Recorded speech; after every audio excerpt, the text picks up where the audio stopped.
ሰላም ጤና ይስጥልን እጅጉን የተወደዳችሁና የተከበራችሁ የአዲስ ስፖርት ቤተሰቦቻችን እንደምን አላችሁልን? ከእናንተው ከሆነው ከአዲስ ስፖርት የዩቲዩብ ቻናላችን አዲስ ስፖርታዊ ጉዳዮችን ልናካፍላችሁ እነሆ ዳግም ተገናኘን።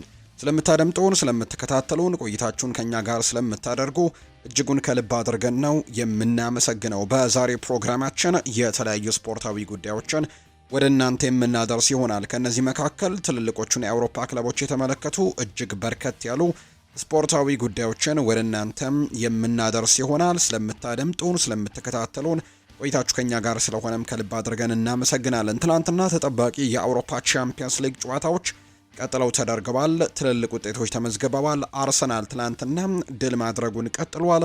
ሊቨርፑልም እንዲሁ ደግሞ ሪያል ማድሪድን ያሸነፈበት ጨዋታም ትላንትና ሌላኛው ሲጠበቅ የነበረ ጨዋታ ነው። ፓሪስ ሰን ዠርሜን እና ሙኒክም እርስ በርስ ጨዋታቸውን አድርገዋል። የእነሱን የጨዋታ ውጤቶችና በጨዋታው ላይ የነበሩ አንዳንድ ጉዳዮችን ወደ እናንተ እናደርሳለን። ስፖርታዊ ጉዳዮችን፣ ክለቦችን የተመለከቱ መረጃዎችንም በስፋት እናነሳለን።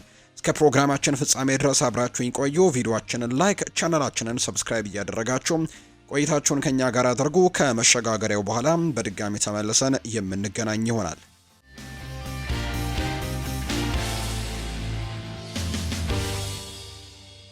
የሀገር ውስጥ ጉዳይን ቅድሚያ በመስጠት የዛሬ ፕሮግራማችንን እንጀምር።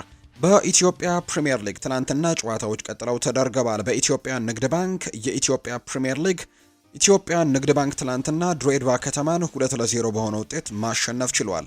የኢትዮጵያ ንግድ ባንክን የማሸነፊያ ግብም ሳይመን ፒተር እና እንዲሁ ደግሞ ድል አዲስ ገብሬ በራሱ መረብ ላይ ያስቆጠረ ተጫዋች ሆኗል። ኢትዮጵያ ንግድ ባንክ በውድድር ዓመቱ የመጀመሪያ ድሉን ነው ትላንትና ያሳካው። በተመሳሳይ ሰዓት በተደረገ ሌላኛው ጨዋታ አዳማ ከተማ አርባ ምንጭ ከተማን 1-0 አሸንፏል። ለአዳማ ከተማ የማሸነፊያ ግቧንም ቢኒያም አይተን ነው በፍጹም ቅጣት ምት ማስቆጠር የቻለው። አርባ ምንጭ ከተማ በውድድር ዘመኑ ምንም ጨዋታ ማሸነፍ ያልቻለ ቡድን ነው። በሁለቱ ተሸንፎ በሁለቱ አቻ ተለያይቷል። አዳማ ከተማ ከ3 ተከታታይ አቻዎች በኋላ ነው በውድድር ዘመኑ የመጀመሪያ 3 ነጥባቸውን ማስመዝገብ የቻሉት። ሌላኛው መቻል ትናንትና ጨዋታውን ማሸነፍ ችሏል። መቻል ከወልዋሎ አዴግራት ዩኒቨርሲቲ ጋር ያደረገውን የሊጉን መርሃ ግብር 2-0 በሆነ ውጤት ነው ማሸነፍ የቻለው። የመቻልን የማሸነፊያ ግብም ሙሐመድ አበራና ብሩክ ማርቆስ ከመረብ ጋር ማሳረፍ ችለዋል። መቻል ማሸነፉን ተከትሎ ነጥቡን 10 በማድረስም ሊጉን በበላይነት መምራት ጀምሯል። ወልዋሎ አዴግራት ዩኒቨርሲቲ በውድድር ዘመኑ ምንም ጨዋታ ማሸነፍ ያልቻለ ቡድን ነው። በቀጣይ ድሬዳዋ ከተማ ከወልዋሎ አዴግራት ዩኒቨርሲቲ እንዲሁ መቻል ከፋሲል ከነማ ጋር ጨዋታቸውን ያደርጋሉ። ወደ ውጭ ሀገር ስፖርታዊ መረጃዎቻችን በቀጥታ እንውሰዳችሁ ውድ ቤተሰቦቻችን። ትላንትና ሲጠበቅ የነበሩ የአውሮፓ ቻምፒየንስ ሊግ ትልልቅ ጨዋታዎች ቀጥለው ተደርገዋል። በጣም በጉጉት የሚጠበቁ ጨዋታዎች ነበሩ ትላንትና የተደረጉት። ከምሽቱ 2:45 ጀምሮ ሲጠበቁ የነበሩ መርሃ ግብሮች ያሉ እነሱን ጉዳዮች እየተመለከትን ደግሞ ከእናንተ ጋር ቆይታ እናደርግ ውድ ቤተሰቦቻችን። ትላንትና በአውሮፓ ቻምፒየንስ ሊግ ጨዋታዎች እንግዲህ ቅድሚያ ምሽት 2:45 ላይ የተደረጉ ሁለት ጨዋታዎች ያሉ ናፖሊ ከአይንትራክ ፍራንክፈርት እና ስላቪያ ፕራ ከአርሰናል ጋር ያደረጉት መርሃ ግብር። እነዚህ ሁለት ጨዋታዎች ምሽት 2:45 ላይ የተደረጉ መርሃ ግብሮች ነው። አርሰናል አሁንም በቻምፒየንስ ሊግም በፕሪሚየር ሊግም አሸናፊነቱን ቀጥሏል። እንደተለመደው ጎል ሳይቆጠርበት ማሸነፉን ትላንትና ምሽትም አስቀጥሏል። አርሰናሎች ከሜዳ ውጭ ወደ ስላቪያ ፕራ ያቀናው እንግዲህ ወደ ቼክ ሪፐብሊክ አቅንቶ የአውሮፓ ቻምፒየንስ ሊግ መርሃ ግብሩን አድርጎ 3-0 በሆነ ውጤት ነው ማሸነፍ የቻለው። የአርሰናልን የማሸነፊያ ግብም ሚኬል ሜሪኖ እና ቡካዮ ሳካ ናቸው ትላንትና ኳስና መረብን ማገናኘት የቻሉት። ሚኬል ሜሪኖ ትላንትና ለአርሰናል 2 ጎሎችን ማስቆጠር የቻለበትን አጋጣሚ ነው የተመለከትነው። በትላንትናው ጨዋታ አርሰናሎች እንዲሁ እንደሚታወቀው ከወሳኝ ተጫዋቾች አንዳንድ ተጫዋቾቻቸው ጉዳት ላይ እንዳሉ በተለይ ቪክተር ዮኬረሽ ጉዳት ላይ እንዳለ የምናውቀው ጉዳይ ነውና በትላንትናው ጨዋታ አገልግሎት መስጠት እንዳልቻለም የተመለከትነው ተጫዋች ነው። በትላንትናው ጨዋታ ላይ አገልግሎቱን አልሰጠም። በግብ ጠባቂነት እንደተለመደው ዳቪድ ራያ ነበር። ጁሊያን ቲምበርን፣ ዊሊያም ሳሊባን፣ ጋብሪኤል ማጋሌሽን እና ፒዮሮ ሂንካፒየን በተከላካይ መስመር ላይ በቋሚነት አሰልፈዋል። ከዛ በተጨማሪም ኢታን ዋኔሪ፣ ክሪስቲያን ኖርጋርድ፣ ዴክላን ራይሰን በአማካይ ስፍራ ላይ ቡካዮ ሳካ፣ ሚኬል ሜሪኖን እና ሊያንድሮ ትሮሳርደን ትላንትና በቋሚ አስተላለፉ ውስጥ ያካተቷቸው ተጫዋቾች እንደሆኑ የተመለከትነው። በመጠነኛ ደረጃ የትላንትናው ጨዋታ ወረቀት ላይም ቀለል ያለ መርሃ ግብር ከመሆኑ ጋር በተያያዘ አንዳንድ ለውጦችን ለማድረግ ሙከራ አድርጓል አሰልጣኝ ሚኬል አርቴታ። ይህም ውጤት አምጥቶለታል። ትላንትና 3-0 በሆነ ውጤት ነው ማሸነፍ የቻለው። እንዳልኳችሁ ሚኬል ሜሪኖ 2 ጎሎችን ያስቆጥሯል። እንዲሁ ቡካዮ ሳካ በፍጹም ቅጣት ምት ደግሞ 1 ጎል ማስቆጠር የቻለበት መርሃ ግብር ሆኖ ተጠናቋል። በዚህ ውጤት መሰረት 3-0 በሆነ ውጤት ነው ትላንትና አርሰናሎች አሸንፈው መውጣት የቻሉበት መርሃ ግብር ሆኖ የተጠናቀቀው። በአሰልጣኝ ሚኬል አርቴታ የሚመራው አርሰናል ባለፉት 8 ጨዋታዎች ምንም አይነት ጎል አለማስተናገዱን ትላንትና አስቀጥሎታል። ባለፉት 7 ጨዋታዎች ጎል እንዳላስተናገደ እናውቅ ነበር። ትላንትና ደግሞ ይህንን ቁጥር አስቀጥሎ ምንም አይነት ጎል ሳይቆጠርበት በመውጣቱ እንግዲህ 8 ጨዋታዎች ላይ ደርሷል። አሁን ላይ ምንም አይነት ጎል ሳይቆጠርበት ጨዋታውን እያሸነፈ በመውጣት አርሰናል የመጀመሪያዎቹን 4 የአውሮፓ ቻምፒየንስ ሊግ ጨዋታዎችን በማሸነፍም 12 ነጥብ መሰብሰብ የቻለ ቡድን ሆኗል። አርሰናሎች በቻምፒየንስ ሊግ ባደረጓቸው 4 ጨዋታዎች 11 ጎሎችን ሲያስቆጥሩ ምንም አይነት ጎል አልተቆጠረባቸውም። ቡካዮ ሳካ በ4 ተከታታይ የሜዳ ውጭ የቻምፒየንስ ሊግ ጨዋታዎችም ጎል ያስቆጠረ የመጀመሪያው የአርሰናል ተጫዋች የሚለውንም ሪካርድ ትላንትና ማስመዝገብ ችሏል። አርሰናል በቀጣይ የአውሮፓ ቻምፒየንስ ሊግ ጨዋታው በጣም ትልቅ እንግዲህ የሚባል መርሃ ግብር ይጠብቀዋል። በአውሮፓ ቻምፒየንስ ሊግም ትልቅ ፉክክር ያደርጋል ተብሎ ከሚታሰቡት ቡድኖች መካከል አንደኛው ከሆነው ባየር ሚኒክ ጋር ነው ጨዋታውን የሚያደርገውና በቀጣይ የሚደረገው ጨዋታ በትልቁ ይጠበቃል ተብሎ ይታሰባል።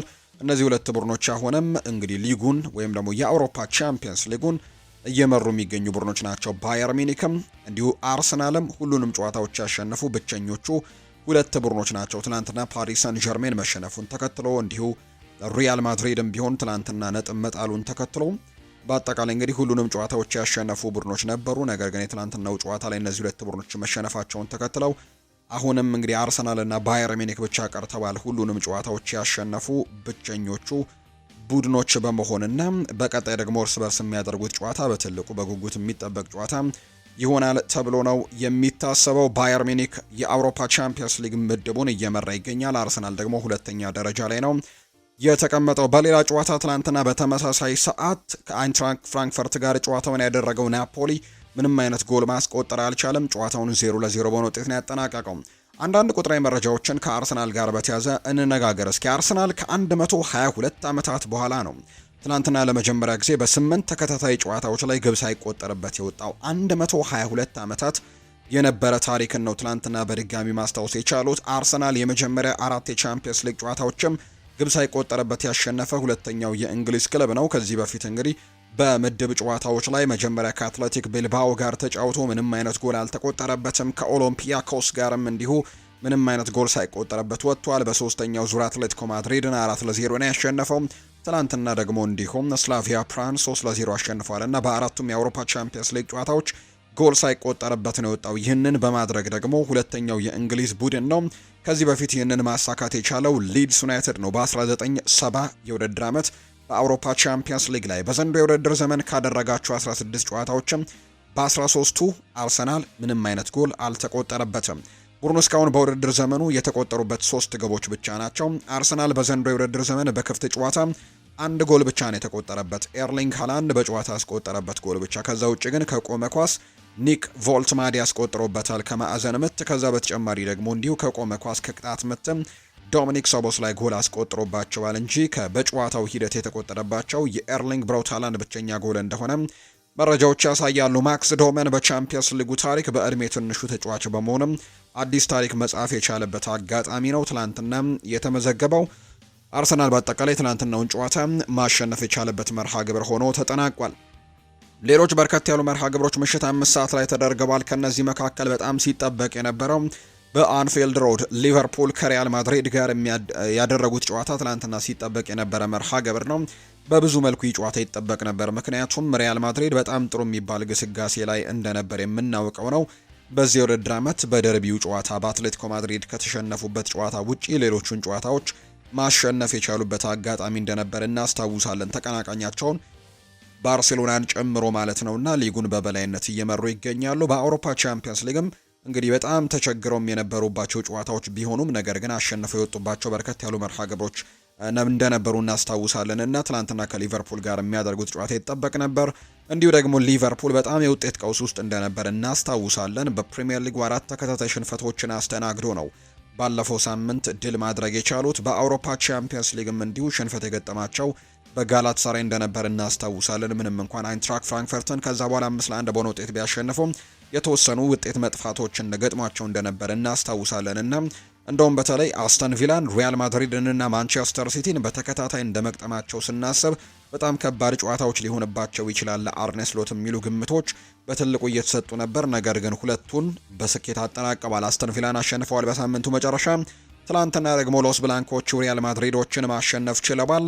እንዲሁ በትላንትናው ጨዋታ ሌላኛው ሲጠበቅ የነበረው ጉዳይ የትሬንት አሌክዛንደር አርኖልድ ጉዳይ ነው። ትላንትና ወደ ቀድሞ ክለቡ ለመቅጠም ይመለሳል ወይም ደግሞ የቀድሞ ክለቡን ለመቅጠም ወደ እንግዲህ ያደገበት ክለብ ይመለሳል። ከዛ በተጨማሪ ወደ አደገበት ሜዳ ጭምር ነው ትላንትና የተመለሰውና ትሬንት አሌክዛንደር አርኖልድ ትላንትና እንግዲህ አንፊልድ ላይ ነው ጨዋታው የሚደረግ የነበረውና 81ኛው ደቂቃ ላይ ተቀይሮ እንደገባም ትላንትና ተመልክተናል። ነገር ግን ጨዋታውን ሊቨርፑል 1-0 በሆነ ውጤት ማሸነፍ ችሏል። ብቸኛውንም ጎል አሌክሲ ማካሊስተር ነው ማስቆጠር የቻለው። ድሉም ይገባናል ብሏል ጎል አስቆጣሪው አሌክሲ ማካሊስተር። የሊቨርፑሉ ተጫዋች አሌክሲ ማካሊስተር ቡድናቸው ከሪያል ማድሪድ የተሻለ እንደነበር ነው ከጨዋታው በኋላ እየተናገረው።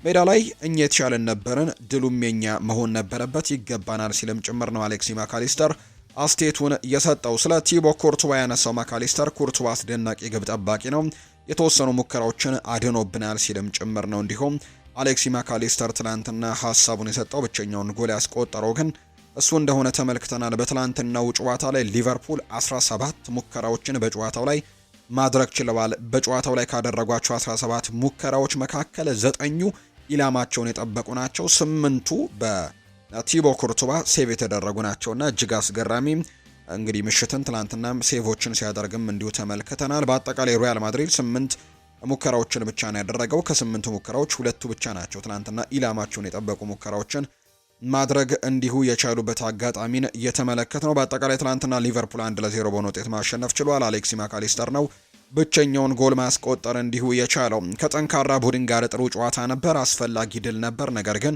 ምንም ትርጉም የለውም፣ በዚሁ መቀጠልና በራስ መተማመን ማዳበር ይኖርብናል ብሏል አሌክሲ ማካሊስተር።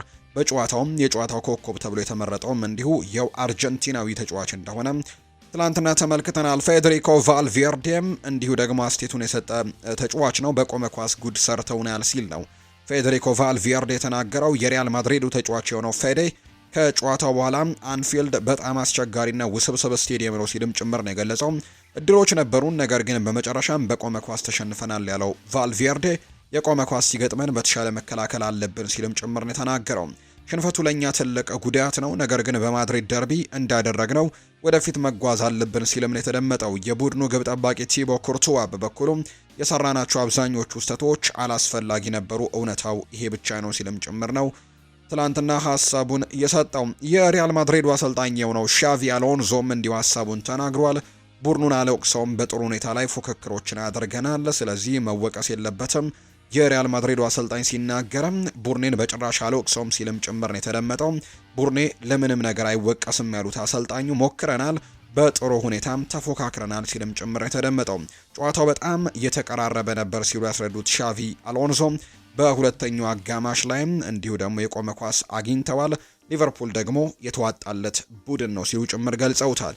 ብዙ አይነት ሽንፈቶች ያሉ፣ ይሄኛው ሽንፈት በአትሌቲኮ ማድሪድ እንደደረሰብን የ5-2 ሽንፈቱ እንደዛ አይነት ግን አይደለም ብዬ በግልጽ መናገር እችላለሁ ሲልም ጭምር ነው ሻቪ አሎንዞ የተናገረው።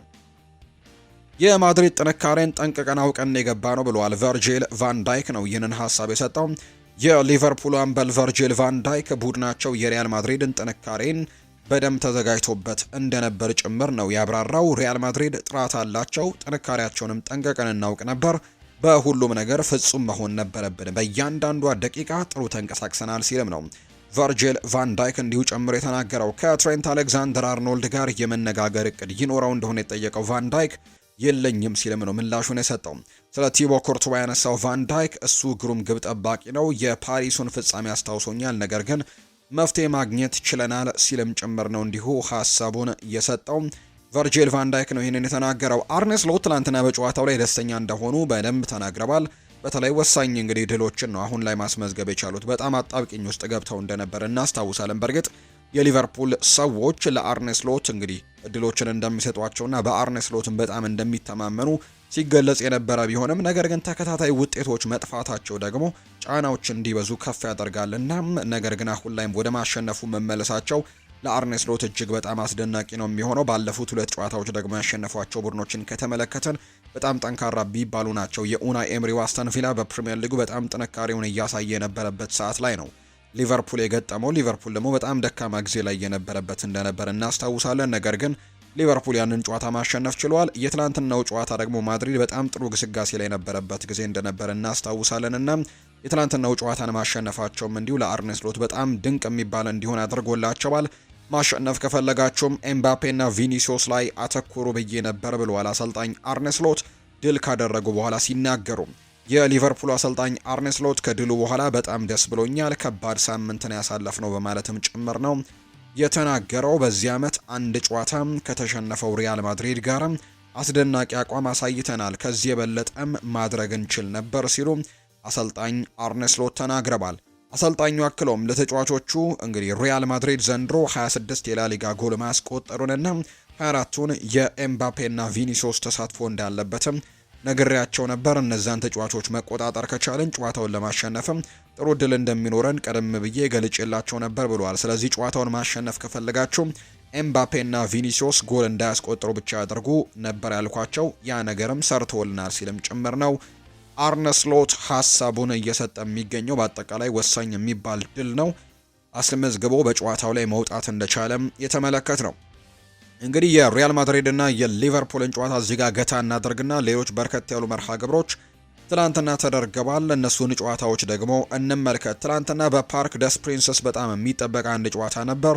ፓሪስ ሳን ዠርሜን እና እንዲሁ ደግሞ ባየር ሚኒክ ያደረጉት ጨዋታ በጣም በትልቁ የሚጠበቅ ጨዋታ እንደነበር የምናስታውሰው ጉዳይ ነው። እነዚህ ሁለት ቡድኖች እንግዲህ በዚህ በአውሮፓ ቻምፒየንስ ሊግ በጣም ጥንካሬያቸውን እያሳዩ የነበሩ ቡድኖች ናቸው። እንዲሁ ደግሞ ሁሉንም ጨዋታዎችም ካሸነፉ ብቸኛ ቡድኖች መካከል እንደሆኑ ደግሞ የሚጠቀስ ነበርና የትናንትናው ጨዋታ በጣም በጉጉት እንዲጠበቅ አድርጎት ነበር ፓሪስ ሳን ዠርሜን እና ባየር ሚኒክ ጠንካራ ቡድን መሆኑን በጀርመን ቡንደስሊጋ ሁሉንም 9ኙንም ሳምንታት ማሸነፍ እንደቻለ እንዲሁ ተመልክተናል። ከዛ በተጨማሪ ደግሞ እንዲሁም በጣም ጠንካራ ቡድን እንደሆነም የተመለከትንባቸው አጋጣሚዎች እንደነበሩ የምናስታውሰው ነውና በጣም ጠንካራ ጨዋታ እንደሚሆን ይጠበቅ ነበር። ፓሪስ ሳን ዠርሜን ደግሞ ፓሪስ ሳን ዠርሜን ነው።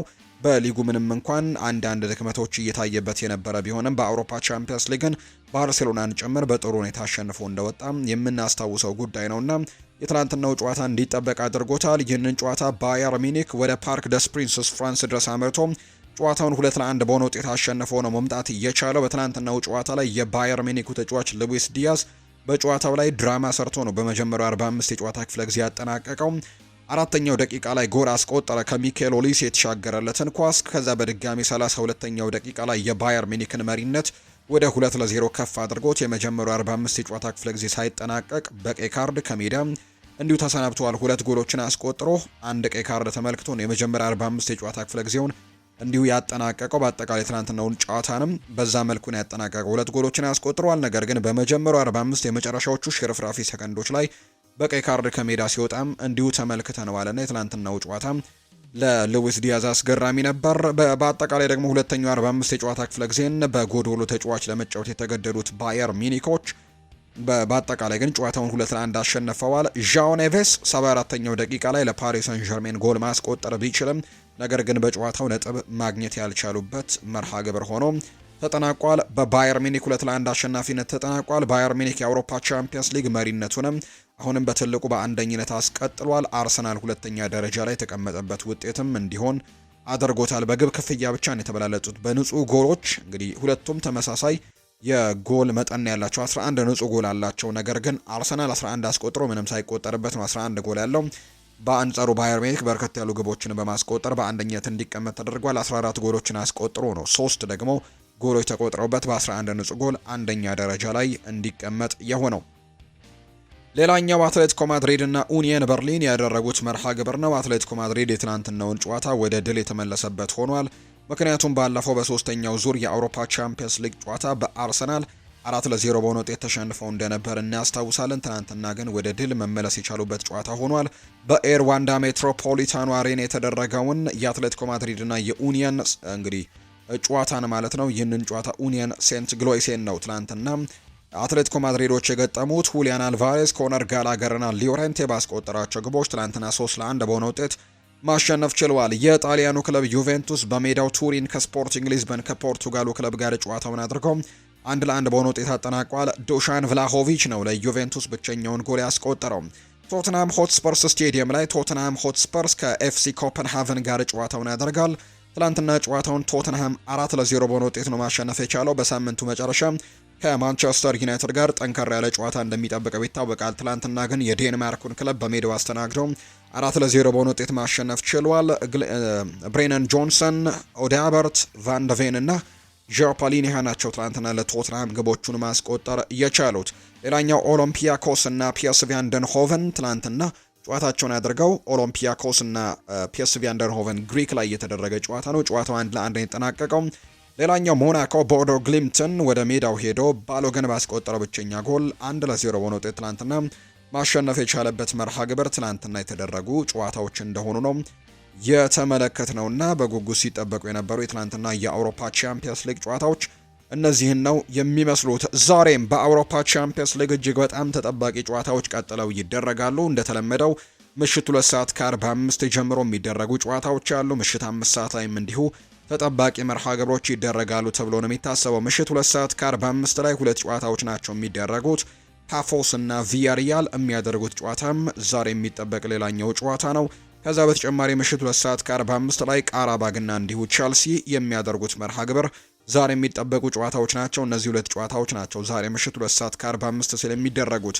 ምሽት 5 ሰዓት ሲል በዮሃን ክራይፍ አሬና አያክስ አምስተርዳም የቱርኩን ክለብ ጋላታሳራይን የሚያስተናግድበት ጨዋታ ይጠበቃል። ቤኔፊካ በሜዳው ኢስታዲዮ ዳሉስ ፖርቱጋል ላይ የጀርመኑን ክለብ ባየር ሌቨርኩዘንን ያስተናግዳል። የቤልጂየሙ ክለብ ብሩዥ ደግሞ እንዲሁ ባርሴሎናን የሚያስተናግድበት ቤልጂየም ላይ የሚደረገው ጨዋታ እንዲሁ ይጠበቃል። ኢንተር ሚላን በሜዳው ሳንሲሮ ጁሴፔ ማይዛ የካዛኪስታኑን ካይራት አልማቲን የሚገጥምበት ጨዋታ ምሽት 5 ሰዓት ላይ የሚደረግ ነው። በጣም ተጠባቂ ከሚባሉ ጨዋታዎች መካከል አንደኛው የሆነው በኢቲሃድ ስቴዲየም የሚደረገው ማንቸስተር ሲቲን ከጀርመኑ ክለብ ቦሩሲያ ዶርትመንድ ጋር የሚያገናኘው ጨዋታ እንዲሁ ይጠበቃል። ኦሎምፒክ ደ ማርሴይ በፈረንሳይ በሜዳው የጣሊያኑን ክለብ አታላንታን የሚገጥምበት ጨዋታ ይደረጋል። በሴንት ጄምስስ ፓርክ ደግሞ ኒውካስል ዩናይትድ የስፔኑን ክለብ አትሌቲክ ቤልባውን የሚገጥምበት ጨዋታ ዛሬ በአውሮፓ ቻምፒየንስ ሊግ የሚደረጉ በጣም ተጠባቂ ጨዋታዎች እንደሆኑ ነው የወጣላቸው መርሃ ግብር እያሳዩ የሚገኙት። ትናንትና ክሪስቲያኖ ሮናልዶ ሰፋ ያለ ቃለ መጠይቅን በክፍል 1 ፕሮግራሙ በዩቲዩብ ቻናሉ ላይ ከፒርስ ሞርጋን ጋር ማድረጉን ተመልክተናልና ከሱ ጋር የተያዙ አንዳንድ ጉዳዮችን እናንሳ። በቆይታው ወይም በቃለ መጠይቁ ምን አይነት ጉዳዮች ተነሱ የሚሉትን ጉዳዮች ጠቅለል አድርገን ወደ እናንተ ለማድረስ እንሞክር። ክሪስቲያኖ ሮናልዶ ትናንትና ከሰጣቸው ሀሳቦች መካከል አንደኛው በቅርቡ ጫማዬን እሰቅላለሁ ሲል ሮናልዶ ተናግሯል። ዓለም ዋንጫ ደግሞ ህልሙ እንዳልሆነ ጭምር ነው የገለጸው። ፖርቱጋላዊው ተጫዋች ክሪስቲያኖ ሮናልዶ በቅርቡ ጫማ ለመስቀልም ዝግጅት መጀመሩን በሰጠው አስተያየት ላይ ገልጿል። ጫማ የመስቀያ ጊዜ እየቀረበ እንደመጣ እረዳለሁ ብሏል ሮናልዶ። ከባድ ይሆናል፣ ያንን ሳስብ አለቅሳለሁ፣ ነገር ግን ዝግጅቴን ጀምሬያለሁ ሲልም ጭምር ነው የተናገረው። የዓለም ዋንጫ ህልሜ አይደለም፣ እኔ እንደ ተጫዋች ሊገልጸኝም አይችልም፣ ወይም ደግሞ እሱ ትልቁ መስፈርቴ ሊሆን አይገባም ሲልም ጭምር ነው የተናገረው። አንድ ውድድር 6 ወይም 7 ጨዋታዎችን ተጫውቼ የምንጊዜም ምርጡ ተጫዋች አያደርገኝም፣ እንደዛ ከታሰበ ፍትሃዊ ነው ማለት አልችልም ሲልም ጭምር ነው የተናገረው። ስለ ዲየጎ ዦታም ህልፈት አንዳንድ ጉዳዮችን አንስቷል። የዲየጎ ዦታን መሞት ስሰማ ማመን አልቻልኩም ነበር። ለብዙ ሰዓቶችም አልቅሻለሁ። ለሀገሬ፣ ለቤተሰቤ፣ ለቡድን አጋሮቼ፣ ለሁሉም ሰው በጣም አስቸጋሪ ወቅት እንደነበርም በደንብ አስታውሳለሁ ሲል ጭምር ነው ሮናልዶ የተናገረው። ገንዘብ እቃዎችን ለመግዛት አስፈላጊ ነው፣ ነገር ግን በህይወት ግን በጣም አስፈላጊው ነገር ነው ብዬ ግን አላምንም ሲል ጭምር እንዲሁ ይናገራል። ስንት መኪና እንዳለኝ በግልጽ አላውቅም፣ 41 አካባቢ መኪኖች ግን ያሉኝ ይመስለኛል ሲልም ጭምር ሀሳቡን ሰጥቷል። በህይወቴ ካገኘኋቸው ነገሮች ሁሉ ከፍተኛው ገንዘብ ያወጣሁት ውዱ የግል ጀቴ ላይ ነው ሲልም ጭምር ተናግሯል። ስለ ግል ህይወቱ ሲናገር ስለ ዶናልድ ትራምፕም አንዳንድ ጉዳዮችን አንስቷል። ፕሬዚደንት ዶናልድ ትራምፕ ይህንን ዓለም ወደ ተሻለ መለወጥ ከሚችሉ ሰዎች አንደኛው ነው ሲል ነው ሮናልዶ የተናገረው። ከአርሰናል ጋርም እንዲሁ አንድ ሀሳብን ሰጥቷል። አርሰናል ምናልባት ሊጉን ሊያሸንፍ የሚችልበት የውድድር ዓመት ነው ብለዋል ክሪስቲያኖ ሮናልዶ ሲናገር። እንዲሁ ደግሞ ከማንቸስተር ዩናይትድ ጋር የተያዙ ጉዳዮችንም አንስቷል። ማንቸስተር ዩናይትድን እንደዚህ መመልከት በጣም ያሳዝነኛል ወይም ደግሞ ያስለቅሰኛል ጭምር ሲልም ጭምር ነው ሮናልዶ የተናገረው። ዩናይትድ በዚህ ዓመት ሊጉን የማሸነፍ እድል የለውም ሲልም ጭምር ነው የተናገረው። የአርሰናል ተጫዋች ለመሆን ተቃርቤ ነበር፣ በዚህ ምክንያት እነሱን እንደ ተቀናቃኝ ወይም እንደ ጠላት በጭራሽ አልመለከታቸውም ብሏል። አርሰናልን እወዳለሁ፣ ያጫወት መንገዳቸውንም እወዳለሁ፣ ሲያሸንፉም ሳይ ደግሞ ደስ ይላል ሲልም ጭምር ነው የተናገረው። አርሰናል ምናልባት ሊጉን ሊያሸንፍ ይችላል፣ በሊጉ ያሉ ትልልቅ ክለቦች ደረጃ የቀረበ ነው፣ ሊጉ ከባድ ነው፣ ምን እንደሚፈጠር ግን ለመገመት በጣም ከባድ ነው ሲልም ጭምር ነው የተናገረው። ማንቸስተር ዩናይትድ በዚህ ዓመት ፕሪሚየር ሊጉን አያሸንፍም፣ ምክንያቱም ከመሪዎቹ ትንሽ ራቅ ብሏል ወደ ኋላ፣ ነገር ግን መሆን የሚቻልበት እንግዲህ ነገር ይኖራል ሲልም ጭምር ነው የተናገረው። እኔ ሁልጊዜም ቀጥተኛ ሰው ነኝ፣ ስለዚህ ብዙ ቃለ ምልልሶችን ማድረግ አልወድም። ቁጥሮች አይዋሹም፣ የተሰሩ ሪከርዶችን ለመመልከት ስትሄድ የክሪስቲያኖ ሮናልዶ ስም ከላይ ነው ሲልም ጭምር ሮናልዶ ይናገራል። ዩናይትድም እንዲህ ሆኖ መመልከት በጣም ያሳዝነኛል፣ በጣም ያመኛል ሲልም ጭምር ነው ሮናልዶ የሚናገረው። ስለ አስተዳደራዊ መዋቅሮች አውርተዋል። ትክክለኛ አስተሳሰብ ያላቸው ተጫዋቾችስ በቡድን ውስጥ አሉ ወይ የሚል ጥያቄን በተመለከተ ምላሽ እንግዲህ እንደሰጠበት ነው ትናንትና የተመለከትነው። ማንቸስተር ዩናይትድ አሁን ላይ አስተዳደራዊ መዋቅር የለውም ሲልም ጭምር ነው የተናገረው። የክለቡ አቅም አስደናቂ ነው፣ ያንን በፍጥነት እንደሚያስመለክቱን ተስፋ አደርጋለሁ ሲልም ጭምር አስተያየቱን ይሰጣል። ማንቸስተር ዩናይትድ ውስጥ በርካታ አቅም ያላቸው ጥሩ ተጫዋቾች ያሉ የሚለው ሮናልዶ፣ ነገር ግን የተወሰኑ ተጫዋቾች ትክክለኛ አስተሳሰብ የላቸውም ሲልም ጭምር ነው እንዲሁ የተናገረው። ማንቸስተር ዩናይትድ ግን እንደዚህ ሆኖ መመልከት ለኔ በጣም ህመም ነው። እዛ ቻምፒየንስ ሊግን አሸንፍ ያለው እዛ ባሎን ዶርን እንዳሸነፍኩም አስታውሳለሁ ሲልም ጭምር ነው የተናገረውና እዛ በተጫወትኩባቸው አመታት 14 ዋንጫዎችን አሸንፍ ያለው ማንቸስተር ዩናይትድ ልቤ ውስጥ የታተመ ቡድን ነው፣ በጣም የምወደው ክለብ ነው ሲልም ጭምር ሮናልዶ ይናገራል። አሰልጣኝ ሩበን አሞሪም ያለውን ሁሉ እየሰጠ እንደሆነ እየተመለከትኩኝ ነው፣ ጥሩ ስራን እየሰራ ነው፣ ተጨማሪ ምን ማድረግ ይችላል? ከዚህ በላይ ተአምር መፍጠር አይችልም ሲልም ጭምር የተናገረው። ክለብ ውስጥም ከአሰልጣኙና ከተጫዋቾቹ በላይ የሆነ ነገር እንዳለ ግን ይሰማኛል ሲልም ጭምር ነው። ክሪስቲያኖ ሮናልዶ ትላንትና ከፒርስ ሞርጋን ጋር ባደረገው የመጀመሪያው ክፍል በተለቀቀበት የቃለ ምልልሳቸው ላይ ሀሳቡን የሰጠውና ስለ ማንቸስተር ዩናይትድ፣ ስለ አርሰናል፣ ስለ ዓለም ዋንጫ ተሳትፎ፣ ስለ ራሱ አንዳንድ ጉዳዮችን ያጋራበት ክፍል ነው። ትላንትና ከፒርስ ሞርጋን ጋር ያደረገው የ39 ደቂቃ ቆይታ ትላንትና ይፋ የተደረገው። ሌላኛው የምናነሳው መረጃ የዴዘሬ ድዌይን ጉዳይ እንመልከትና የማንቸስተር ዩናይትድ ጉዳዮችን እንመለከታለን። ትላንትና ዴዘሬ ድዌይ የአመቱ ምርጥ ተጫዋች የሚለውን ሽልማት ማሸነፍ ችሏል። የፓሪስ ሰን ዠርሜኑ የፊት መስመር ተጫዋች ዴዘሬ ድዌይ ሽልማቱን በይፋ ተቀብሏል። እንግዲህ በየአመቱ በቱቶ ስፖርት የሚዘጋጀው አንድ ውድድር አለ። ይህ ስፖርት ጋዜጣ የሚያዘጋጀው አንድ ሽልማት መድረክ አለ። ይህም ሽልማት ጎልደን ቦይ የሚባል ሽልማት ነው። እንግዲህ ለወጣት ተጫዋቾች የሚሰጥ ሽልማት እንደሆነ ይታወቃል። የዚህ ሽልማት ለየት የሚያደርገው አንደኛው ነገር በዚህ ውድድር ላይ ከዚህ በፊት ያሸነፈ ተጫዋች በድጋሚ ተሳትፎን ማድረግ አይችልም። ለምሳሌ ያክል አምና ላሚን ያማል ነው ይህንን ሽልማት የጎልደን ቦይ ሽልማትን ማሸነፍ የቻለውና በድጋሚ ይህንን ሽልማት ማሸነፍ አይችልም። ምንም እንኳን እድሜው ከ21 ዓመት በታች ቢሆንም በድጋሚ ግን የማሸነፍ እድል የለውም። ስለዚህ ትናንትና ዴዘሬ ድዌይ ሽልማቱን ተቀብሏል። የ2025 የጎልደን ቦይ ሽልማት አሸናፊ መሆን ችሏል። ዴዘሬ ድዌይ በጣሊያኑ የስፖርት ጋዜጣ ቱቶ ስፖርት የሚዘጋጀውን የአመቱ ምርጥ ወጣት ተጫዋች ሽልማትን ያሸነፈ 23ኛው ተጫዋች ሆኗል። ተጫዋቹ ባለፈው የውድድር ዘመንም ባደረጋቸው 61 ጨዋታዎች 16 ጎሎችን አስቆጥሮ 16 አሲስቶችን በአጠቃላይ 32 የጎል አስተዋጽኦችን ማድረግ የቻለ ተጫዋች ነው። ሽልማቱን በአውሮፓ ታላላቅ ሊጎች የሚጫወቱ እድሜያቸው ከ21 ዓመት በታች የሆኑ ተጫዋቾች ብቻ ተሳታፊ የሚያደርግ የሽልማት ስነ ስርዓት እንደሆነ ይታወቃል። ትላንትና የፓሪስ ሰን ዠርሜኑ ፈረንሳዊ ተጫዋች የሆነው ዴዘሬ ድዌይ የዘንድሮ የጎልደን ቦይ ሽልማት አሸናፊ መሆኑን በትልቁ የተረጋገጠበት ዕለት ሆኗል። ማንቸስተር ዩናይትድን ደግሞ የተመለከቱ መረጃዎችን እናንሳ። ሊሳንድሮ ማርቲኔዝ ከጉዳት ተመልሶ ወደ ቡድን ልምምድ መመለሱን የምናስታውሰው ጉዳይ ነው። ትላንትና አንዳንድ መረጃዎች ደግሞ እየወጡ ይገኛሉ። በተለይ ሜል ስፖርት የተባለው የመረጃ ምንጭ እንዳጋራው ከሆነ ሊሳንድሮ ማርቲኔዝ ለአርጀንቲና ብሔራዊ ቡድን ጥሪ ሊደረግለት ይችላል የሚል ግምቱን ነው እያስቀመጠ የሚገኘው። ሊሳንድሮ ማርቲኔዝ የአርጀንቲና ብሔራዊ ቡድን ለሀገራት ጨዋታ በቀጣይ ይፋ በሚያደርገው የቡድን ስብስብ ውስጥ ሊካተት ይችላል የሚል ግምቶችን አስቀምጧል። ነገር ግን ሊሳንድሮ ማርቲኔዝ ረጅም ጊዜያቶችን ምንም አይነት ጨዋታዎችን ሳያደርግ እንደቆየ ይታወሳልና ይሄ እንዴት ይሆናል የሚሉ አይነት ጥያቄዎች እየተነሱ ይገኛሉ። በዛ ላይ ደግሞ ማንቸስተር ዩናይትድ እስካሁን በጨዋታዎች ላይም እንዲሳተፍ ያላደረገውም እንዲሁ እንግዲህ በደንብ እንዲያገግምና እረፍቶችን በደንብ እንዲያደርግ ሙሉ ለሙሉ ጤነኛ ሆኖ ወደ ሜዳ እንዲመጣ በመፈለጋቸው ምክንያት እንደሆነ ይነገራልና የአርጀንቲና ብሔራዊ ቡድን እንዴት ጨዋታዎችን ላላደረገ ተጫዋች ጥሪ ያቀርባል የሚል ጥያቄም እየተነሳ ይገኛል። የማንቸስተር ዩናይትድ የሕክምና ቡድን አባላትም ተጫዋቹ በኢንተርናሽናል ብሬክ ወቅት በካሪንግተን ለብቻው ልምምድ ከሚሰራ ይልቅ ከብሔራዊ ቡድኑ ጋር በማቅናት ልምምዶችን ቢያከናውን ለማገገም ሂደቱ ይበልጥ ይጠቅማል የሚል እምነት እንዳላቸው ግን ይነገራል። ተጫዋቹ ለወራት ከሜዳ ርቆ እንደቆየና ከቆየው ጉዳትም በማገገም ወደ ሙሉ የቡድን ልምምድ መመለሱ የሚታወስ ነው። በቀጣይ ሊዮኔል ስካሎኒ በሚጠሩት የአርጀንቲና ብሔራዊ ቡድን ስብስብ ላይ ይካተታል አይካተትም የሚሉት ጉዳዮች በቀጣይ የምንመለከተው ጉዳይ ይሆናል ተብሎ ነው የሚታሰበው።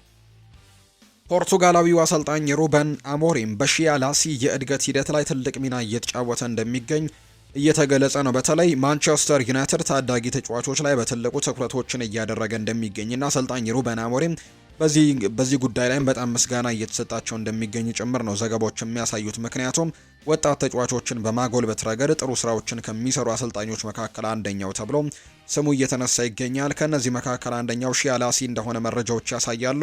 አሰልጣኝ ሩበን አሞሪም ተጫዋቹን በቅርብ ዓመታት ውስጥም በዋና ቡድን የመጫወት አቅም እንዳለው ከፍተኛ እምነት እንዳላቸው ጭምር ነው የሚነገረው። በተደጋጋሚም እንደተመለከቱት ጭምር መረጃዎች ያሳያሉና ምናልባት በቅርቡ ይህ ተጫዋች ወደ ዋና ቡድን ሊካተት የሚችልበት ሰፊ እድል እንዳለው ጭምር ይነገራል። አሰልጣኝ ሩበን አሞሪም ተጫዋቹ በቅርብ ዓመታት ውስጥም በዋና ቡድን የመጫወት እድሎች እንደሚኖሩት ጭምር ነው ግምታቸውን ያስቀመጡት። ከዚህ በተጨማሪ ግን ላሲ የማንቸስተር ዩናይትድ ከ21 ዓመት በታች ቡድን ባሳለፈው ሳምንትም ክሮችዴል አቻር ጋርም ባደረገው ጨዋታ አለመሳተፉን የተገለጸው ይህም የሆነው በአሰልጣኝ ሩበን አሞሪም እና በስፖርቲንግ ዳይሬክተሩ ጄሰን ዊልኮክስ ትዕዛዝ መሆኑን መረጃዎች እየጠቆሙ እንደሚገኝ ነው ዘገባዎች እያሰፈሩ የሚገኙት። ከሰር አሌክሳንደር ቻፕማን ፈርጉሰን ቀጥሎ ያስደመመኝ ሌላኛው አሰልጣኝ ሉዊ ቫን ሃል ነው ሲል ሀሳቡን ሰጥቷል። ይህንን ሀሳብ የሰጠው ጆኒ ኢቫንስ ነው። እንግዲህ ከሰር አሌክስ ፈርጉሰን በኋላ ያስደነቀኝ አሰልጣኝ ሉዊ ቫን ሃል ነው ሲል ይናገራል። ሉዊ ቫን ሃል ማንቸስተር ዩናይትድን ከመሩት አሰልጣኞች መካከል አንደኛው እንደሆነ ይታወቃል። እርሱ የሚያቀነቅነው ሀሳብ ከሰር አሌክስ ፈርጉሰን እጅጉን ተቃራኒ እንደሆነ ጭምር ይናገራል። ሆኖም ግን ከእርሱ ጋር ብዙ ነገሮችን ተምሬያለሁ፣ የእግር ኳስ ሌላኛው ገጽታ እንዲገለጥልኝም ረድቶኛል ሲልም ጭምር ነው የተናገረው። ይህንን ሀሳብ የሰጠው የቀድሞ ተጫዋች የነበረው ጆኒ ኢቫንስ ነው። ሪያን ጊግስ እና ፖል ስኮልስ እጅጉን አስደናቂ ተጫዋቾችም ነበሩ ሲል ነው ጆኒ ኢቫንስ የተናገረው። ሁሌም ከሌሎቹ የቡድናችን ተጫዋቾች በላቀ ደረጃ ላይ ነበሩ። ምንም እንኳን በቡድናችን ውስጥ ሌሎች ምርጥ ተጫዋቾች ቢኖሩም ከሁለቱ የበለጠ ፉትቦል አይኪው ያለው ተጫዋች ግን አለ ብዬ በጭራሽ አላምንም ሲል ጆኒ ኢቫንስ ይናገራል። ሁሉም ከጨዋታ ይልቅ በልምምድ ሜዳ ላይ አስደናቂ ነገሮችን ያደርጋሉ። እኔ እነርሱ በደረሱበት ደረጃ በፍጹም መድረስ አልችልም። እነርሱ ሌላ እና ደግሞ ማንም ሰው ሊደርስበት የማይችለው ደረጃ ላይ የነበሩ ተጫዋቾች ናቸው ሲልም ጭምር ነው ሙገሳውን ለእነዚህ ተጫዋቾች እንደቸረ መረጃዎች እየወጡ የሚገኙት ጆኒ ኢቫንስ ነው ይህንን ሀሳብ ያጋራው። ሌላኛው ማንቸስተር ዩናይትድ ጄደን ሳንቾን በነጻ ይለቃል ተብሎ ይጠበቃል። ምክንያቱም በሚቀጥለው ክረምት ተጫዋቹ ከኮንትራት ነጻ እንደሚሆን ይታወቃል። ማንቸስተር ዩናይትድ እንግሊዛዊው የመስመር አጥቂ ጄደን ሳንቾ በመጪው ክረምት በነጻ እንደሚለቀው ነው የሚጠበቀው። ተጫዋቹ በማንቸስተር ዩናይትድ ቤት ያለው ውል በወርሃ ሰኔ 2025 ዓ.ም ላይ የሚጠናቀቅ ነው የሚሆነው። ጄደን ሳንቾ በአሁኑ ሰዓት በእንግሊዙ ክለብ አስተን ቪላ በውሰት ነው እየተጫወተ የሚገኘው። ተጫዋቹ የውሰት ጊዜውን አጠናቆ ወደ ማንቸስተር ሲመለስም ማንቸስተር ዩናይትድ በነጻ እንደሚለቀው የሚጠበቅ ይሆናል። በቅርቡ ማንቸስተር ዩናይትድ ካስፈረማቸው ተጫዋቾችና ስኬታማ ካልሆኑ ዝውውሮች መካከል አንደኛው እንደሆነ ይታወቃል። ቦሩሲያ ዶርትመንድ በነበረበት ጊዜ በጣም ጥሩ የሚባሉ ቁጥሮች እንደነበሩት ይታወሳል። በርካቶች ወደ እንግሊዝ ፕሪሚየር ሊግ ከመጣ በኋላ እንግዲህ ልጁ ታለንትድ እንደሆነ በርካቶች ያውቃሉ። ነገር ግን ከአካል ብቃት ጋር በተያዘ እንዲሁ ከአካል ጥንካሬ ጋር በተያዘ አንዳንድ ጥያቄዎች ይነሱበታል እና እንዲሁ ወርክ ሬቱም በዛ ላይ ጥያቄዎች ይነሱበታል። እንዲሁ ሃርድ ወርኪንጉም ያን ያክል እንዳልሆነ መረጃዎች ይወጣሉና ጄደን ሳንቾ በእንግሊዝ ፕሪሚየር ሊግ ከመጣ በኋላ ግን እንግዲህ የተመለከትነው ተጫዋች ነው ሙሉ ለሙሉ እየከሰመ የመጣ ታለንት እንደሆነ በርካቶች ያምናሉ። ባለፈው የክረምት ተጫዋቾች የዝውውር መስኮት እንኳን ይህንን ተጫዋች ለማስፈረም እንቅስቃሴዎችን ያደረገ ጠንከር ብሎ የመጣ ክለብ ጭምር እንዳልነበር የምናስታውሰውና ከባድ ጊዜያቶች እንዲያሳልፍ አድርጎታል።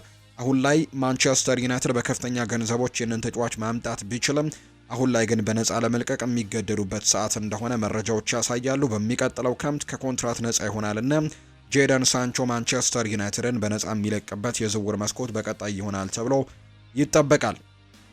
ፓትሪክ ዶርጉ ጥሪ ቀርቦለታል። የዴንማርክ ብሔራዊ ቡድን በቀጣይ ለሚያደርጋቸው ጨዋታዎች ለተጫዋቾች ጥሪ ማድረግ ችሏል። ከነዚህ መካከል ፓትሪክ ዶርጉ አንደኛው እንደሆነ ነው መረጃዎች የሚወጡት። የዴንማርክ ብሔራዊ ቡድን በቀጣይ የሚያደርጋቸው የሀገራት ጨዋታዎችን አስመልክቶ ለተጫዋቾችም ጥሪ ያቀርባል ተብሎ እንደሚጠበቅ ነው መረጃዎች የወጡት።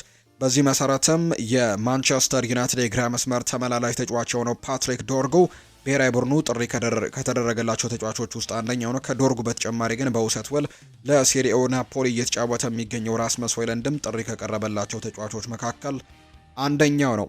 ኤሚሊያኖ ማርቲኔዝ ዩናይትድን እንደሚቀላቀል አስበው እንደነበር ነው መረጃዎች የወጡት። ባሳለፍነው የክረምት የተጫዋቾች የዝውውር መስኮት ማንቸስተር ዩናይትድ በግብ ጠባቂ ስፍራ ላይ ተጫዋቾችን ለማስፈረም ጠንካራ እንቅስቃሴ ሲያደርግ ቆይቶ በስተመጨረሻም ግን ቤልጅየማዊውን ሴሌ ላሜንስን በእጁ ማስገባቱን የምናስታውሰው ነው። ሆኖም ግን ማንቸስተር ዩናይትዶች የሴሌ ላሜንስ ዝውውር ከማጠናቀቃቸው አስቀድሞ ግን በርካታ ስሞችን በእጩ ዝርዝር ውስጥ ገብተው እንደነበር እንሰማለን። ከነዚህ ስሞች መካከል በትልቁ ከማንቸስተር ዩናይትድ ጋርም ስሙ ተነስቶ የነበረው የአስተን ቪላው አርጀንቲናዊ ግብ ጠባቂ ኤሚሊያኖ ማርቲኔዝ እንደነበር የምናስታውሰው ነው። ግብ ጠባቂው በክረምቱ የዝውውር መስኮት ማንቸስተር ዩናይትድን እንደሚቀላቀል ሙሉ እምነት እንደነበረውና ለቅርብ ጓደኞቹም ዝውውሩ የቀናት ጉዳይ መሆኑ ብቻ ገልጾላቸው እንደነበር ጭምር ነው መረጃዎች የሚያሳዩት። ከዚህ ቀደም ገልጸንላችሁ እንደነበረው ግብ ጠባቂው በክረምቱ የዝውውር መስኮት መዝጊያ ዕለትም የቡድን አጋሮቹን ልምምድ እየሰሩ በነበረበት ወቅትም ተገንጥሎ በመቀመጥም የመጨረሻውን የስልክ ጥሪ ከማንቸስተር ዩናይትድ ባለስልጣናትም ሲጠባበቅ እንደነበር ጭምር መረጃዎች ሲያሳዩ እንደነበር እናስታውሳለን። እና እንግዲህ ነገር ግን ሳይሳካለት እንደቀረና በዛው በአስተን ቪላ እንዲቀጥል እንደሆነ ነገር ግን ማንቸስተር ዩናይትድን ሊቀላቀል እንደሚችል ሙሉ ለሙሉ እርግጠኛ እንደነበር ጭምር ነው መረጃዎች ሲወጡ የነበሩት። ዩናይትድን ማሰልጠን ትልቅ ክብር ነው ብሏል። የቀድሞው የእንግሊዝ ብሔራዊ ቡድን ዋና አሰልጣኝ የሆነው ጋሬት ሳውዝጌት ነው ይህንን ሀሳብ የሰጠው። ማንቸስተር ዩናይትድን ማሰልጠን ትልቅ ክብር ነው ሲል ይናገራል። ማንቸስተር ዩናይትድን ማሰልጠን ትልቅ ክብር ነው። ይሄ ደግሞ እኔ እድሉ ቢቀርብልኝ እቀበለዋለሁ። ነገር ግን የሀገሬ ብሔራዊ ቡድንን መምራት ደግሞ ይበልጥ ሚዛን ይደፋል ሲልም ይናገራል። እነርሱ አሁን ላይ ጥሩ እየሰሩ የሚገኝ አሰልጣኝ ያላቸው፣ በሂደት ይበልጥ እየተሻሻሉ እንደሚሄዱም ተስፋ አደርጋለሁ ሲል ጭምር ነው የተናገረው። ይህንን ሀሳብ እየሰጠው ደግሞ እንግዲህ ጋሬት ሳውዝጌት እንደሆነ ነው መረጃዎች እየወጡ የሚገኙት። እንግዲህ ይህ አሰልጣኝ ሩበን አሞሪም በተለይ ውጤቶች በጠፉባቸው ጥቂት ሳምንታት ላይ እንግዲህ ማንቸስተር ዩናይትድን ይረከባሉ ተብለው ከሚጠበቁት አሰልጣኞች መካከል አንደኛው እንደነበር መረጃዎች የሚያሳዩ ናቸው። የዩናይትድ ቀጣይ ጨዋታዎችን እንመልከት። ማንቸስተር ዩናይትድ በያዝነው የፈረንጆቹ ኖቬምበር ወር 3 እንዲሁም ደግሞ በዲሴምበር ወር መጀመሪያ የሚያደርጋቸው ወሳኝ ጨዋታዎችን እንመልከት። ኖቬምበር 8 ዕለተ ቅዳሜ የፊታችን ቅዳሜ ማለት ነው ከ3 ቀናት በኋላ ቀን 9 ሰዓት ከ30 በሚጀምረው ተጠባቂ ጨዋታ ከሜዳ ውጪ አሁን ላይ በሊጉ 6ኛ ደረጃ ላይ ከተቀመጠውና ትናንትና በአውሮፓ ቻምፒየንስ ሊግም ጥሩ ጊዜን ካሳለፈው ቶትንሃም ጋር ጨዋታቸውን ያደርጋሉ። ቀን 9 ሰዓት ከ30 ላይ የሚደረግ መርሃ ግብር ነው። ሌላኛው ደግሞ ኖቬምበር 24 የሚያደርገው መርሃ ግብር ነው። ከኢንተርናሽናል ብሬክ መልስ የሚደረግ ጨዋታ ነው። ሰኞ ምሽት 5 ሰዓት ሲል በሜዳቸው ኦልድ ትራፎርድ አሁን ላይ በሊጉ 14ኛ ደረጃ ላይ የተቀመጠውን ኤቨርተንን የሚገጥሙበት ጨዋታ እንዲህ የሚጠበቅ ነው። ሌላኛው በዚህ በኖቬምበር ወር የሚያደርጉት የመጨረሻው ጨዋታ ዕለተ እሁድ ላይ የሚደረግ ኖቬምበር 30 የሚደረግ ጨዋታ ነው። ቀን 9 ሰዓት ላይ ከሜዳ ውጪ 9ኛ ደረጃ ላይ ከተቀመጠው ክሪስታል ፓላስ ጋር የሚያደርጉት መርሃ ግብር በዚህ በኖቬምበር ወር በያዝነው በፈረንጆች ወር የሚደረጉ 3 ጨዋታዎች ናቸው።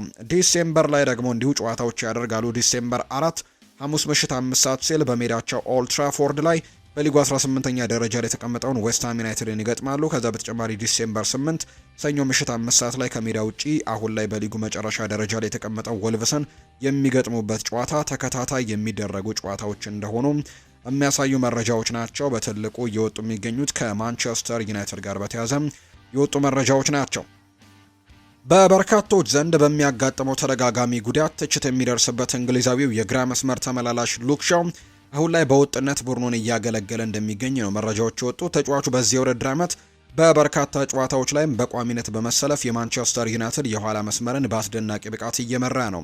እንግዲህ ሉክ ሻው በዚህ የውድድር ዓመት በወጥነት ማንቸስተር ዩናይትድን እያገለገለ እንደሚገኝ አንድ ቁጥራዊ መረጃን በማጣቀስም መመልከት ይቻላል። ተጫዋቹ በአምናው የውድድር ዓመት በፕሪሚየር ሊጉ ከተደረጉ 38 ጨዋታዎች 3420 ደቂቃዎች ውስጥ እንግዲህ ለማንቸስተር ዩናይትድ ሜዳ ላይ ግልጋሎት የሰጠው 348 ደቂቃዎችን ነው። ወደ 3100 አካባቢ ደቂቃዎችን ለማንቸስተር ዩናይትድ ግልጋሎት አልሰጠም በፕሪሚየር ሊጉ። በተቃራኒው እንግሊዛዊው የመስመር ተመላላሽ በዚህ የውድድር ዘመን ከወዲሁ በ10 የሊግ ጨዋታዎች ግን አምና ሙሉ የውድድር ዓመት በተሻለ በርካታ ደቂቃዎችን ሜዳ ላይ ማሳለፍ ችሏል። ሉክ ሾው በዚህ የውድድር ዓመት 848 ደቂቃዎችን ተጫውቷል። በ10 ጨዋታዎች ብቻ ነው ይህንን ነገር ማድረግ የቻለውና ይህም እንግዲህ ዘንድሮ በጣም ከጉዳት ነፃ ሆኖ ቡድኑን በደንብ እያገለገለ የሚገኝበት የውድድር ዓመት እንደሆነ ነው መረጃዎች እያሳዩ የሚገኙት።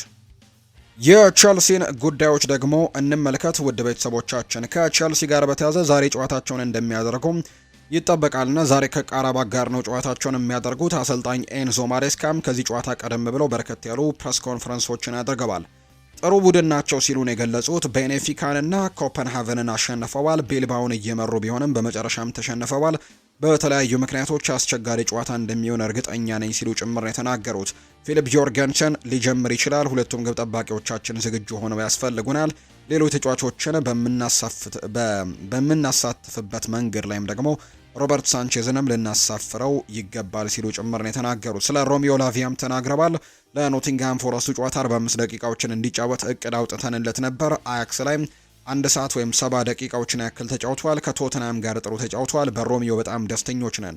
እሱ ሁልጊዜ ሜዳ ላይ እንዲኖረኝ የምፈልገው አይነት ተጫዋች ነው። ነገር ግን እሱን መጠበቅ ደግሞ የኛ ግዴታ ነው ሲልም ጭምር ይናገራል። ስለ ሊያም ዴላፕም ተናግሯል። ሊያም ዴላፕ ተመልሷል። ለኛ በጣም ጠቃሚ ተጫዋች ነው። ለዛሬው ጨዋታም አማራጭ ነው። የውድድር ዘመኑ መጨረሻ ላይ በዴላፕ ጎልና ያለ ኳስም ደግሞ በሚሰራው ስራ በጣም ደስተኛ ነኝ። እንደምንሆን ምንም ጥርጥር የለኝም። ከዚህ በላይ ደግሞ ሊረዳን እንደሚችል አልጠራጠርም ሲልም ጭምር ነው የተናገረው።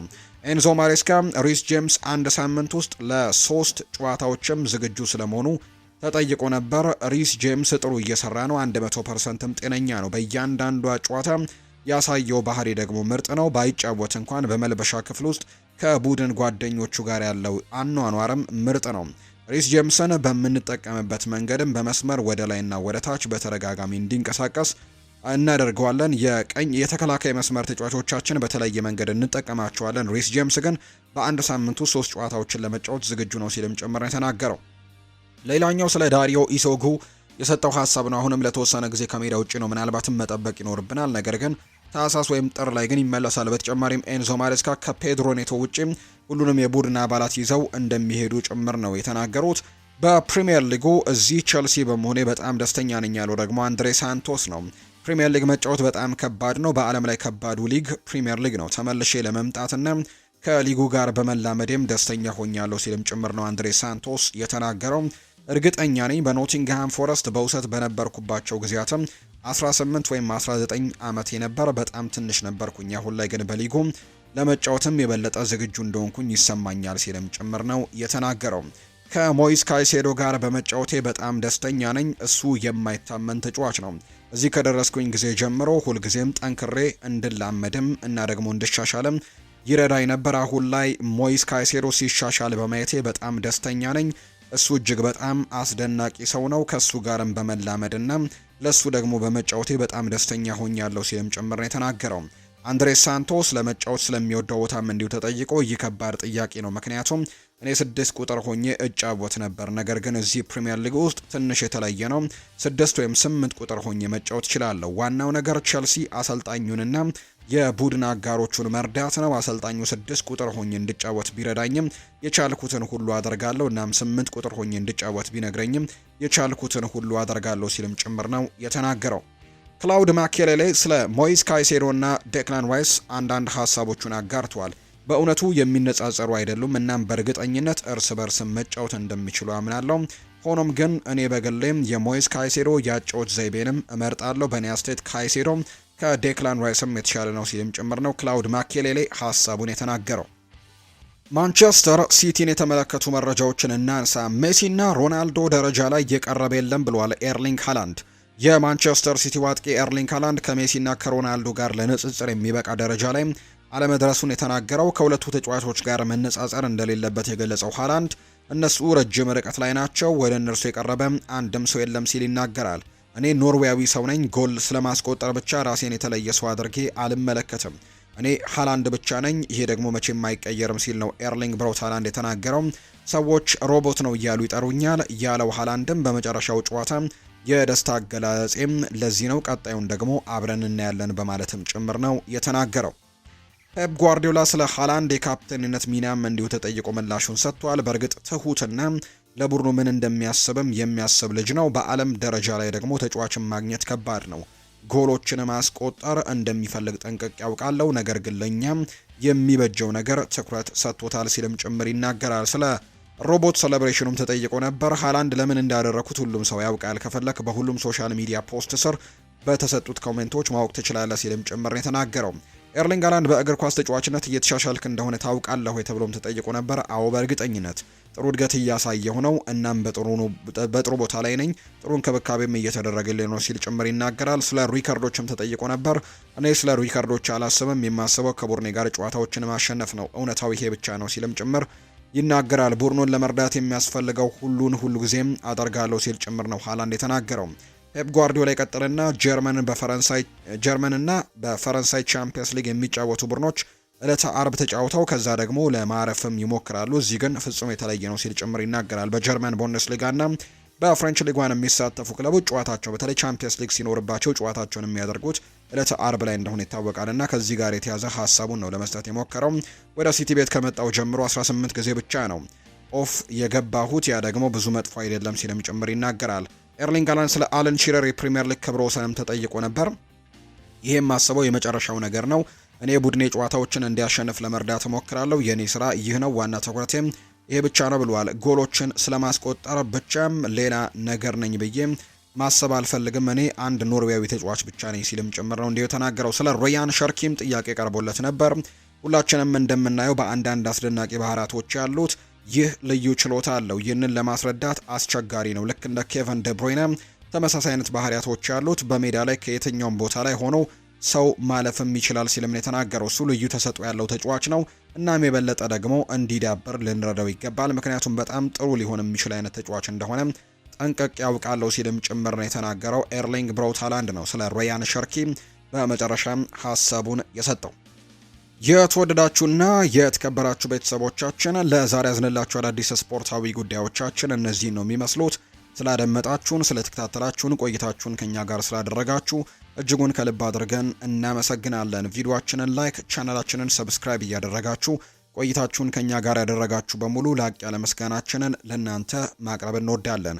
ፉአድ ባህሩ የዛሬውን ፕሮግራም እየመራው ከእናንተ ጋር ቆይታን አድርጌያለሁ። በቀጣይ ፕሮግራሞቻችን ሌሎች ስፖርታዊ ጉዳዮችን አካተን በስፋት የምንገናኝ ይሆናል። ስላደመጣችሁኝ፣ ስለተከታተላችሁኝ፣ ቆይታችሁን ከኛ ጋር ስላደረጋችሁ ከልብ አድርገን ነው የምናመሰግነው። ፉአድ ባህሩ ፕሮግራሙን እየመራው ቆየው። መልካም ጊዜ እንዲሆንላችሁ በአክብሮት ነው የምመኘው።